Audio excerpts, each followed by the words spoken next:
The Bible. It's one of the most influential books in human history. It explores the big questions of why we exist. It's inspired many people to do amazing things. And confused many others. And you've probably got one sitting around somewhere. So, what is the Bible actually? Well, the Bible is a small library of books that all emerged out of the history of the people of ancient Israel. And in one sense, they were just like any other ancient civilization. But among them were a long line of individuals called prophets. And they viewed Israel's story as anything but ordinary. They saw it as a central part of what God was doing for all humanity. And these prophets were literary geniuses. Really? Yeah, they expertly crafted the Hebrew language to write epic narratives, very sophisticated poetry. They were masters of metaphor and storytelling, and they leveraged all of this to explore life's most complicated questions about death and life and the human struggle. So, there's a lot of different authors writing this book. Yeah, and these texts were produced over a 1,000-year period, starting with Israel's origins in Egypt, then leading up to their kingdom with their first temple. But eventually, they were conquered by the Babylonians, who took them away into exile. Then, at a crucial moment in their history, many Israelites returned to their land. They built a second temple, they reformed their identity, and this is when the Jewish scriptures began to be formed into the shape that we have them today. Okay, the Jewish Bible. What's in it? Well, in Hebrew, it's called by an acronym, Tanakh. The T stands for Torah, sometimes called the Law. That's Israel's 5-book foundation story. The N stands for Nevi'im, the Hebrew word for prophets. And this section consists of the historical books that tell Israel's story from the prophet's point of view. Then you get the poetic books of the prophets themselves. The K stands for Ketuvim, the Hebrew word for writings. This is a diverse collection of poetic books, wisdom books, and more narrative. And the Jewish people believe that through all of these literary works, God speaks to his people. Now, there were other Jewish writings being produced during this Second Temple period as well. Yeah, a really diverse group of texts. And these too were highly valued in Jewish communities. And there was debate from ancient times about whether or not some of these should be considered part of their scriptures. So, this is a lot of different writings over a long period of time. Why did they put them all together like this? Well, altogether, these texts tell an epic story about how God is working through these people to bring order and beauty out of the chaos of our world. And it all builds up to a hope for a new leader who would come and renew all creation. And then the Tanakh concludes, and this leader never comes. So it's an expertly crafted work, but it's missing an ending? That's exactly right. Now, a few centuries later, a Jewish prophet comes onto the scene named Jesus of Nazareth. He claimed he was carrying the Tanakh story forward. Yeah, so Jesus did a bunch of cool stuff, was killed, but his followers claimed he was alive from the dead. Yeah, they said that Jesus was that long-awaited leader who would restore the world. And so his earliest followers, called apostles, they composed new literary works about the story of Jesus. They called these Good News, or the Gospel. They formed an account called Acts about the spread of the Jesus movement outside of Israel. And then they circulated letters to different Jesus communities all around the ancient world. And they saw these writings as part of the scripture. Yeah, the apostles wrote all of this as the fulfillment of that epic story found in the Tanakh. And they were continuing the literary genius of the Jewish tradition. They also believed that God was speaking to his people through these texts alongside the scriptures of Israel. So that's the Old and New Testament. But what did the early Christians think of the other Second Temple literature? Well, different groups had different views about some of these books, but we know they read them and valued these texts because they passed them along with the Jewish scriptures. Okay, so we've got the Tanakh, the Jewish scriptures. We got these other Second Temple period works. Then the writing of the apostles about Jesus. And that's a lot of literature, so what's in my Bible? So the Christian movement has taken different forms over 2,000 years, and from the beginning, all Christians recognized the Tanakh and the New Testament as scripture. And for centuries, much of the Second Temple literature was read as part of the biblical tradition. The Catholic Church eventually made it official and called some of the books from this collection the Deuterocanonical books. Some Orthodox churches used even more books from this Second Temple literature. And then in the 1500s, during the Reformation, Protestant Christians wanted to go back to the oldest writings of the prophets and apostles, so they accepted only the Old and New Testaments. Okay, I think I got it. But how does a collection of books produced over 1,000 years by all these different authors tell one unified story? Yeah, that's the question we'll address in our next video. The Bible's an important book, but it's really long. Yeah, it's a collection of many books written over a long period of time, but altogether they tell one unified story. So, what's the story of the Bible? Well, it begins by introducing us to a beautiful mind, the author of all reality, a being called God. And he has the power to take the dark chaos of the uncreated world and bring about order and beauty and a garden full of life. And to crown this accomplishment, God appoints these creatures called humanity, Or in Hebrew, Adam, and they're made as God's image. which means that they're commissioned to rule this beautiful world on God's behalf by harnessing all of its potential and creating even more beauty and order. This is a story about humans using their power to do meaningful, life-giving work. But the question is, how? Yeah, humanity now faces a choice that's represented by a fruit tree. So humans could partner with God and find freedom by trusting in his knowledge of good and evil. Or They could seize power and define good and evil on their own, which, God warns, will kill them. and they hear the voice of a dark, mysterious creature that tells them the choice is simple. Take the fruit. It'll give you power and freedom to rule the world on your own terms. And so they seize this knowledge, and as a result, they become suspicious and self-protective. It leads to fractured relationships, violent power grabs, and ultimately, a whole civilization, Babylon, that has redefined evil as good. And so, God scatters this corrupted human project. And here the story of the Bible takes an important turn. We zoom into the story of a man and a woman who come out of Babylon, Abraham and Sarah. Yeah, God promises that from them will come a new people, a nation that has another chance to make the right choice. And if they succeed, it will open up this new way forward for the rest of humanity. And this is why the rest of the Bible story is about this family. And it does not go well. Despite God's personal guidance, Abraham's family gives in to that same temptation to redefine good and evil on their own terms, apart from God. Even when their best people were in charge, rulers who loved God's guidance and had divine wisdom, even they gave in. And so Israel was warned by their own prophets that these choices would lead them back to Babylon, this time as conquered captives living in exile, and that's exactly what happened. So even with God's personal guidance, Israel fails. Who can succeed? Well, the prophet said that the story wasn't over. God's going to send a new leader to Israel to cover for their failures and to transform the people's hearts and minds so that they can make the right choice. And so the part of the Bible called the Old Testament ends, and these promises are left hanging. And then the biblical story continues into the New Testament. We're introduced to a man who comes from the line of Israel's kings, Jesus of Nazareth. And he said that he was bringing all these promises to their completion. He confronted that dark, mysterious evil that all humanity has given into and resisted its power. And then he announced that God had arrived to rule the world through himself. Jesus taught about God's definition of good and evil, and he said that real power is serving others. According to Jesus, it's people who love the poor and even love their enemies. These are the kinds of people who actually rule the world. And that's confusing, but also really beautiful. And so is the claim that the story goes on to make about Jesus, that he is God become human, to be for Israel and for all humanity what we could never be for ourselves.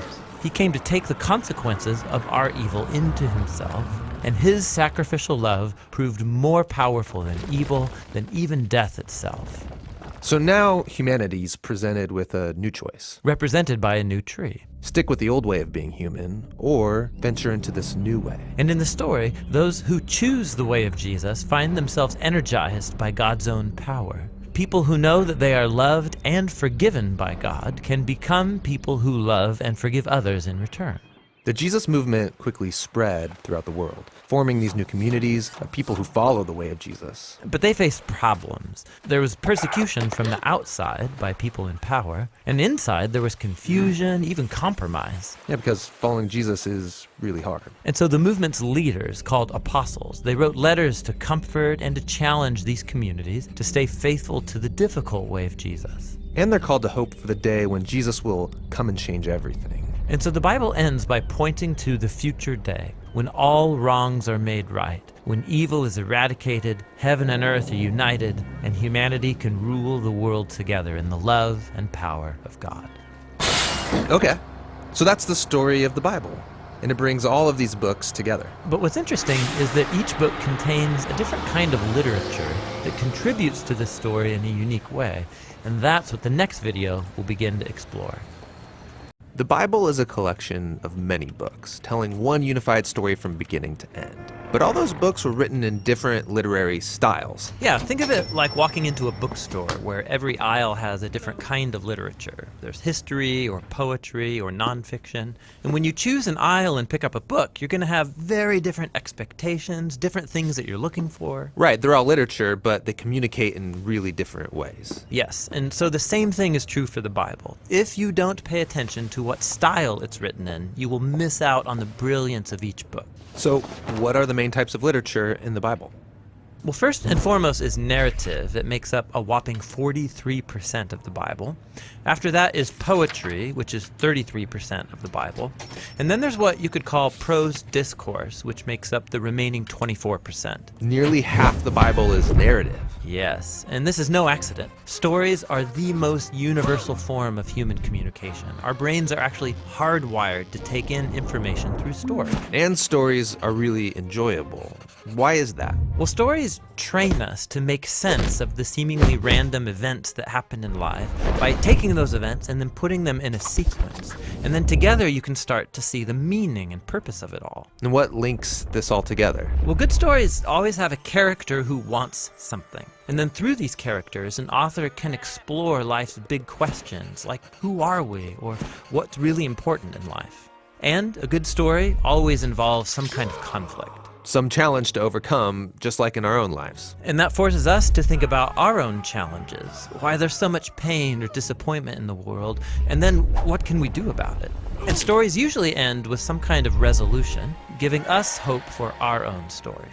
Since these are Bible stories, are the characters showing me how I should live? Yeah, that's not quite the point. Most Bible characters are deeply flawed. You should not be like them. But we are supposed to see ourselves in them, which helps us then see our lives and failures from a new perspective. And without even realizing it, these stories will start to mess with you and change how you see the world and other people and yourself. Now, there are different types of narrative in the Bible. Yeah, there's historical narrative, but also narrative parables, short biographical narratives like the four Gospels. We'll look at all these in later videos. Okay, next up is poetry, which honestly, I don't read a lot of. Yeah, you're like most people. But 1 out of every 3 chapters in the Bible is poetry. Yeah, why so much poetry? Well, poems mainly speak through dense, creative language, linking together images to help us envision the world differently. Poems use lots of metaphor to evoke your emotions and your imagination. Lots of fancy language, but wouldn't it be easier just to tell me what I need to know? Well, think about it. In life, we tend to form mental ruts, and we think in these familiar, well-worn paths that are very hard to get out of through logic or reasoning. And what good poetry does is force you off the familiar path into new territory. Sneaky. And there's different types of poetry in the Bible. There's lots of types of songs or psalms. There's the reflective poetry of the wisdom books, and then the passionate resistance poetry of the prophets. Okay, the last big literary type is called prose discourse, and it makes up 1/4 of the Bible. Yeah, these are speeches, letters, or essays. And the focus here is building a sequence of ideas or thoughts into one linear argument that requires a logical response. Like, hey, have you thought about this thing? You should also consider how it connects to this other thing. And if you do, then you will see that this is the result. And in light of that conclusion, therefore, you should probably stop doing that one thing so that this other thing will be the outcome. So you're persuading me with reason. Yeah, discourse forces you to think logically and consistently and then do something about it. Biblical discourse is found in law collections, in wisdom literature, and the letters written by the apostles. Okay, so each book of the Bible has one literary style. No, actually most books have a primary literary style, like narrative, for example, but then embedded in the narrative you'll come across poems or parables or a collection of laws. Every biblical book is a unique combination of literary styles. And to read that book well, I need to be familiar with each literary type and how it works. Yeah, so you know what to pay attention to and what questions you should ask. But before we look at each type, there's one more unifying feature of biblical literature that's really important and really cool. And that's what we'll explore next. So the Bible is a collection of books written in different literary styles like narrative, poetry, and prose. And most of us are familiar with these kinds of literature. Yeah, we all know a narrative when we see one, like The Hunger Games or The Great Gatsby. And most people can recognize poetry, whether it's Walt Whitman or the songs of Bob Dylan. And every day we're surrounded by prose and news articles or essays. Now, all of these examples are modern American literature in that they came from this time period and this region of the world. But there's also medieval English literature from another place in time, or ancient Greek writings from this place in time. So each time period and culture produces its own unique kind of literature. And in order to read the Bible well, we need to keep in mind that it comes from this part of the world and was produced in this basic period of time. So what's unique about ancient Jewish literature? Well, a key feature is that it lacks a lot of the details that modern readers have come to expect in stories and poems. And this makes it seem really simple. But actually, it's very sophisticated literature. Every detail that is given matters. And that's great, but the lack of detail means that stories are often loaded with ambiguities. I mean, take one of the first stories, Adam and Eve in the garden. Where did this talking snake come from? And why did God allow him there? Why didn't Adam and Eve die on the spot like God said they would? And who's this offspring of the woman who will destroy the snake but is bitten by it? Yeah, so many puzzles in this story. And some of these are questions that we have and that are not important to what the author is focusing on. But some of these ambiguities are intentional. Intentional? Won't that lead to bad interpretations, people filling in the gaps with their own answers? Well, that's a risk the biblical authors took in writing this way. We all tend to impose our own cultural assumptions onto the Bible, but they apparently thought the risk was worth it. These oddities are really invitations into an adventure of reading and discovery. What do you mean? Well, for example, the strange promise about the offspring of the woman crushing and being bitten by the snake. That word offspring is a clue to pay attention to genealogies, which, lo and behold, run all through the biblical narrative. They trace the lineage from Eve all the way to King David and his offspring. And in the New Testament, Jesus is connected to the offspring of this royal line. Now, when you read the prophets, Isaiah connected this king to the suffering servant who would die on behalf of his people. And then, in the book of Revelation, there's this symbolic vision. And can you guess? It's about a woman and her offspring. It's Jesus and his followers who conquer the dragon by giving up their lives. Yeah, so each part of the story there is loaded with ambiguities, but altogether, it makes sense. And this is the literary genius of the Bible. It forces you to keep reading and then interpret each part in light of the others. This is feeling complicated. I don't know if I can do all that. Well, you're actually not expected to notice all of this by yourself or all at once. This dense way of writing forces you to slow down and then read carefully, embarking on this interactive discovery process through the whole biblical narrative over a lifetime of reading and rereading. Ah, okay. Meditation literature. Yeah, in Psalm 1, we read about the ideal Bible reader. It's someone who meditates on the scriptures day and night. In Hebrew, the word meditate means literally to mutter or speak quietly. The idea is that every day for the rest of your life, you slowly, quietly read the Bible out loud to yourself, and then go talk about it with your friends, pondering the puzzles, making connections, and discovering what it all means. And as you let the Bible interpret itself, something remarkable happens. The Bible starts to read you. Because ultimately, the writers of the Bible want you to adopt this story as your story. So this ancient Jewish writing style, it must create unique types of narrative and poetry and discourse. Yes, and we'll explore all of those literary styles starting next with biblical narrative.